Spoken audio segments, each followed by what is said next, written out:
салом дӯстон, шумо дар шабакаи биография филм қарор доред. дар барномаи имрӯза мо дар бораи Йигит Кӯзон ҳарф мезанем.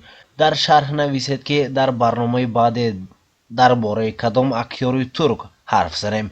ба шабака низ обуна шуданро фаромӯш насозед. номи аслии Йигит Кӯзон чи аст? номи аслии Йигит Кӯзон Толгахони Саишман, актёр ва модели турк аст ки пас аз пирӯзӣ дар озмуни зебоии Мистел Туркӣ дар ватани худ шӯҳрат пайдо кард. Йигит Кӯзон рассом мебошад. Толгаҳон дар Истамбул дар оилаи муҳоҷир дар шаҳри Салоники Юнон таваллуд шудааст. модари актёр турк аст. песарак аз хурдӣ ба таҳсили худ ҷиддӣ ва масъулиятшиносӣ мекард. Толгахон дар мактаб таҳсил карданро дӯст медошт ва вақти зиёдро барои рушди худ сарф мекард. ғайр аз ин, Саишман аз синни 10 солагӣ ба кор шурӯъ кард ва ин ташаббуси писар буд, зеро оила метавонист дархости писарро таъмин кунад. то ҳол актёр мегӯяд ки баробари ба кор рафтан стресс ё ҳатто депрессия аз сар мегузаронад. аз ин рӯ аз хурди актёри оянда дар як мӯйсафеди ҳамсоя нимрӯза кор мекард ва инчунин дар бозор об мефурохт. пас аз мактаб ҷавон ба донишгоҳи Истамбули Доғуш дохил мешавад ва донишгоҳи факултети идоракунии тиҷорат мешавад. аммо танҳо як таҳсил барои як ҷавони мегафаъол кофӣ набуд. аз ин рӯ ҷавон ба як агентии модилсозе шартнома баст ва минбаъд барномасозро оғоз кард.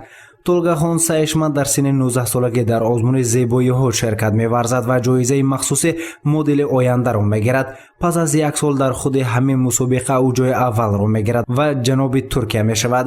пас аз ин муваффақият даъват ба пойтахти мод Париж идома ёфт ки Толгахон аввалин туркест ки бо нуфузтарин падида дар ҷаҳон ворид мешавад ва дар синни 24 солагӣ Саишман бори дигар дар озмуни зебоӣ пирӯз мешавад ки ин дафъа миқёси байналмилалӣ дорад. ин далел ва рушди биографияи эҷодии Толгахон таъсир расонид. пас аз пирӯзӣ ҷавон пешниҳод мекунад ки дар филмҳо нақш бозад. албатта Толгахон ба хушнудӣ розӣ шуд, зеро ин хоҳишро аз ҳама пинҳон карда, пинҳоне дар синни наврасӣ карьераи актёриро орзу мекард. нахустин Йигит Кӯзон ба яке аз сериалҳои туркии Асири дил даъват карда шуд. гарчанде ки таҷрибаи хурд буд, он муваффақ шуд, зеро ҷавон ба лоиҳаи дигар мелодрамаи From for Macho ва мазҳакави ҷодугари ибтидоӣ даъват шуда буд. драмаи таърихи Алвидо Румелия тамошобинонро водор сохт ки ба ҳунармандии ҷавон диққати ҷиддӣ диҳанд ва муваффақиятҳои аввалини Толгахон пас аз ба наворгирии комедияи романтикӣ ҳадафи ҳаёти ман ӯро низ бузургтар кард. дар нақши қаҳрамони маҳбуби Толгахон боз як ситораи дигари экрани Туркия Фахрие Эвсен пайдо шуд. филм дар Туркия, Олмон ва Ҳолланд пахш шуд, аммо маъруфияти ҳақиқӣ ба рассом замоне пайдо шуд ки достони ишқи байни осмон ва замин ва саги хонаводагии вақти лолаҳо нашр шуд. пас аз он таҳиягарон ва коргардонҳо Саишманро ба маънии аслӣ ба пешниҳоди мухталиф ғарқ карданд ки худи актёр метавонист пешниҳодҳои ҷолибтарро интихоб кунад. аз он вақт актёр тасмим гирифт ки танҳо дар нақшҳои асосӣ нақш бозад ва дар офаридани комедия Мазлум Кӯзаи филми таърихи Паланг ширкат варзад. соли 2013 намоиши силсила филми мелодрамавӣ Бадарға дар бораи муҳаббати фоҷиавии духтари истамбулӣ сарватманд ва писари аробакаш оғоз ёфт. актёр инчунин дар драмаи ишқи филми Ман ҳеҷ гоҳ раҳо нахоҳам кард ки соли 2015 баромадааст. дар филм қаҳрамони Толгахон наметавонад муайян кунад ки бо кадоме аз ин ду духтар тақдирро бастан лозим аст. дар филм номи аслии қаҳрамон Йигит Кӯзон мебошад. иштирокчиёни секунҷаи ишқ аз номуайянӣ азият мекашанд, аммо ҳеҷ чизро тағйир дода наметавонанд.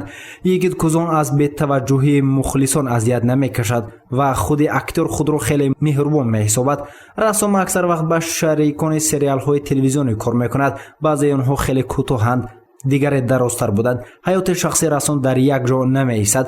ҳамин тавр дар саҳнаи мелодрамаи вақти лолаҳо дар силсилаи дар байни осмон ва замин Селен Сойдер ки унвони Мисс Туркия 2007-ро дорад, дар озмуни Мисси ҷаҳон ширкат варзид, ғарқ шуд.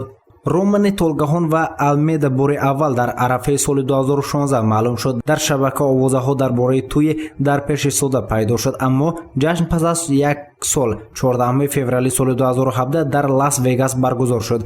сана тасодуфан интихоб нашудааст. илофа бар ин рӯзи ҷаҳонии ошиқон аст. духтаре як рӯз пеш 25 солагиашро таҷдид кард, зеро рӯзи Алмеда ба 13 рост меояд. ҳоло як премьераи дигар баргузор шуд. намоиши драма дар бораи ишқ марвориди сиёҳ барои нақши ҷуфти асосии муҳаббати лоиҳа эҷодкор Толгаҳон Сайшман ва Ҳенри Р. Чендлерро даъват карданд. филмҳои бозидаи Йигит Кӯзон ё инки Толгаҳон Сайшман соли 2007-2009, Алвидо Румелия, Прашай Румелия, Муҳаббати офтобе, Ҳадафи ҳаётии ман, Гол моей жизни, Игра в любовь между небом и землей, Мазлум кӯзе, Никогда не откажусь, Чорная жемчужина мебошад ки дар ин нақшҳо роли асосиро бозӣ кардааст.